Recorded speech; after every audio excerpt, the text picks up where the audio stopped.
Just this week, we learned that Iowa authorities have changed an illegal alien in the murder of, and they charged an illegal alien in the murder of a college student, Mollie Tibbetts.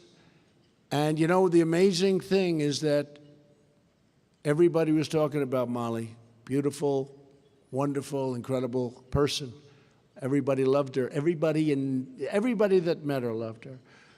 And the father was saying, she's coming back, she's coming back. And I was watching and I was saying, maybe he's right. And this went on for a long time.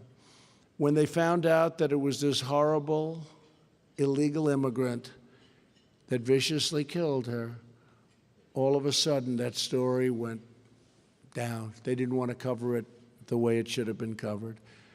But what happened to Mollie was a disgrace, and our hearts go out. We mourn for Mollie's family. In recent weeks, an elderly homeless woman in New York was allegedly beaten to death by a twice deported illegal alien that was not supposed to be in this country. In the sanctuary city of Philadelphia, I went to school in Philadelphia, local officials released a previously deported illegal alien back onto the streets. After his release, the illegal alien raped a very young child. I won't even tell you how old this child was.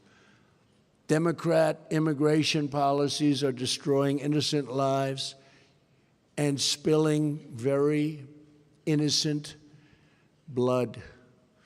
We believe that any party that puts criminal aliens before American citizens should be voted out of office, not into office. Nobody says it. Nobody says it. And you know, that's not a very complicated formula. And you know, a lot of people, they say, oh, I'm not going to vote for Trump, except when they get into the voting booth. That's what happened, remember?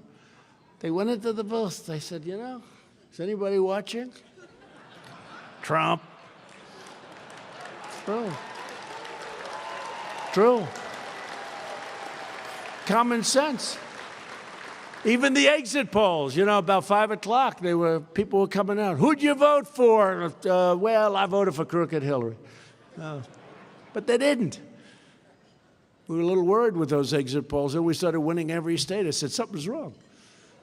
That's okay. Whatever it takes, right? Whatever it takes. To secure our borders and protect Ohio families, we have to elect more Republicans. You know, we don't have much of a margin. In the House, we have very few. In the Senate, we essentially were even. You know, they always say, we have a majority. We don't have we have to win by 10. Of course, I'd like to see that be 1 instead of 10. I would love to see that be 1. What a shame. But you have to win by 10. And I think in the Senate, we're going to do really well. I think we're going to really surprise people, Rob Portman. We're going to win a lot of seats. We're talking on the car in and the way in, and we're mentioning name after name who are doing great against pretty well-known senators. And some were sort of unbeatable, and now they're even in the polls against some very talented Republicans. I think the Senate's going to be a big surprise. The House is probably tougher. We have so many people running. We have a lot of chairmen that left because they're chairman for 6 years, and then they don't want to stay because they can't be chairman. The Democrats, you can be a chairman for 40 years. So, you know, so we have a lot of people really that, I don't know, Jim, I'm still not sure if that's a great policy, because we have a lot of chairmen that are leaving.